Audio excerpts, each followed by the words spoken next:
जय हिंद दोस्तों। आप सबने ये खबर तो सुनी ली होगी कि पिछले 17-18 दिन से एक अमेरिकन F-35 जहाज भारत के केरल के तिरुवनंतपुरम एयरपोर्ट पर खड़ा हुआ है, खुले में बारिश के नीचे। तो आखिर ये जहाज वहां पहुंचा कैसे और पिछले 17-18 दिन से वहां क्या कर रहा है? ये जहाज किसका है, यहाँ क्यों आया, इसके पीछे क्या कोई कॉन्स्पिरेसी है? ये F-35 जहाज आखिर है क्या और भारतीय लोगों के इस पे रिएक्शंस और इंडियन एयरफोर्स का एक बहुत बड़ा अचीवमेंट जो लोगों से मिस हो गया, हम इस वीडियो में डिस्कस करने वाले हैं। तो दोस्तों, सबसे पहले हम समझते हैं कि ये F-35 प्लेटफॉर्म है क्या। एक्चुअली F-35 जहाज 3 कैटेगरीज में आते हैं। एक F-35A जो एक एयरफोर्स वेरिएंट है जो रनवे से फ्लाई करता है और कन्वेंशनल एयरक्राफ्ट की तरह है। दूसरा F-35B लाइटनिंग जो अभी हमारे यहाँ खड़ा हुआ है, ये वर्टिकल टेक ऑफ कर सकता है और वर्टिकल लैंड कर सकता है। ये छोटे एयरक्राफ्ट कैरियर्स के लिए बहुत उपयोगी एयरक्राफ्ट है। और F-35C ये भी कन्वेंशनल लैंडिंग करता है पर एयरक्राफ्ट कैरियर के ऊपर, ये भी एक मरीन वेरिएंट है। पर F-35B लाइटनिंग हमारे यहाँ क्या कर रहा है? और जब इस एयरक्राफ्ट को खुले में ना रखकर इंडियन एयरफोर्स ने कहा कि इसको हम हैंगर में रख देते हैं सेफ्टी के लिए, तो ब्रिटिश नेवी ने इसको मना कर दिया। जी हाँ, ब्रिटिश नेवी ने। आप सोच रहे होंगे ये ब्रिटिश नेवी बीच में कहां से आ गई? ये तो अमेरिकन एयरक्राफ्ट है और खड़ा भारत की जमीन पर है। तो दोस्तों, इसमें 3 कंट्रीज इन्वॉल्व हैं। अमेरिका जिसने ये जहाज बनाया, यूके जिसने ये जहाज खरीदा क्योंकि अमेरिका अपने नेटो अलायंस को ये जहाज बेचता है, और तीसरा इंडिया जिनकी जमीन पर ये एयरक्राफ्ट आज की तारीख में खड़ा हुआ है। तो सवाल उठता है, आखिर भारत में एयरक्राफ्ट पहुंचा कैसे? तो ये एयरक्राफ्ट 14 जून की रात को एक ब्रिटिश नेवी के एयरक्राफ्ट कैरियर जिसका नाम था HMS प्रिंस ऑफ वेल्स, उससे टेक ऑफ करता है। नेटो का एक ऑपरेशन चल रहा था जिसका नाम था हाई मास्ट। इस जहाज को उस एयरक्राफ्ट कैरियर से उड़कर सिंगापुर की तरफ जाना था, लेकिन रास्ते में इसमें कोई खराबी आ गई और इस एयरक्राफ्ट ने एक इमरजेंसी मैसेज डिलीवर किया जिसका नाम था स्क्वैक 7700।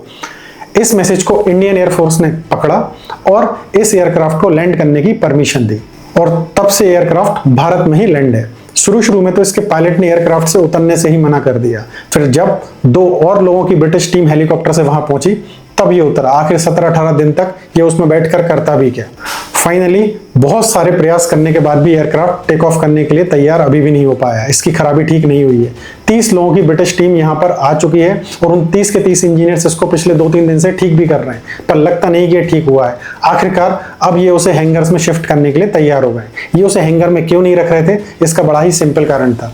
अमेरिका और यूके दोनों ही अपनी सैटेलाइट से इस पर नजर रखना चाहते थे कि कहीं भारत इसकी स्टेल्थ टेक्नोलॉजी को कॉपी ना कर ले या चुरा ना ले। भारत कोई चाइना तो है नहीं जो उसको रिवर्स इंजीनियर कर लेता। तो हम बात करते हैं उन कॉन्स्पिरेसीज की जो इस एयरक्राफ्ट के कारण चल रही हैं। सबसे पहली कॉन्स्पिरेसी है कि ये भारतीय एयर स्पेस में आकर चेक करना चाहता था क्या इंडियन रडार्स इसको पकड़ पाते हैं। दूसरा, ये इंडिया को अपनी एयर सुपीरियरिटी कंफर्म कराना चाह रहा था कि देखिए ये इतना सुपीरियर एयरक्राफ्ट है कि इंडियन रडार्स इसको नहीं पकड़ पाए, आप इसको खरीद लीजिए।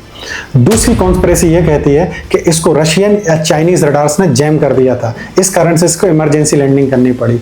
तीसरी, जो कि मानने लायक भी और बहुत कॉमन है, कि इसमें फ्यूल कम था और इसका हाइड्रोलिक फेलियर हुआ जिस कारण से इसको भारत में लैंड करना पड़ा। और चौथी, ये कोई सीक्रेट पेलोड लेकर इंडिया आया था जो कि कंफर्म करना बहुत ही मुश्किल है। अब इस आगे जहाज का क्या होता है ये तो हमको पता नहीं, ये कब उड़ पाएगा और कैसे वापस जा पाएगा। लेकिन सबसे आश्चर्य की बात है हमारे इंडियंस का रिएक्शंस, जिन्होंने मीम बनाकर इस एयरक्राफ्ट की धज्जियां उड़ा दी हैं। और इस एयरक्राफ्ट की इतनी बेइज्जती हो गई है कि भारत अब इसको खरीदेगा ये तो बहुत ही मुश्किल है। और अब इंडिया को 5th जनरेशन एयरक्राफ्ट की नीड पूरा करने के लिए या तो रशिया का Su-57 एयरक्राफ्ट खरीदना होगा या हमारे M का प्रोजेक्ट को ही स्पीड अप करके जल्द से जल्द बनाना होगा। ये एयरक्राफ्ट तो शायद इंडियन सब नहीं खरीदने देंगे, और अगर गवर्नमेंट इस एयरक्राफ्ट को खरीद भी लेती है तो गवर्नमेंट पर इतने मीम्स बनने वाले हैं कि गवर्नमेंट इसको बर्दाश्त नहीं कर पाएगी। दोस्तों, एंड में सबसे इंपॉर्टेंट चीज है इंडियन एयरफोर्स का ये ट्वीट। इसमें क्लियरली मेंशन है कि इन्होंने F-35 को डिटेक्ट कर लिया था। यदि इंडियन रडार्स ने इस F-35 को डिटेक्ट किया है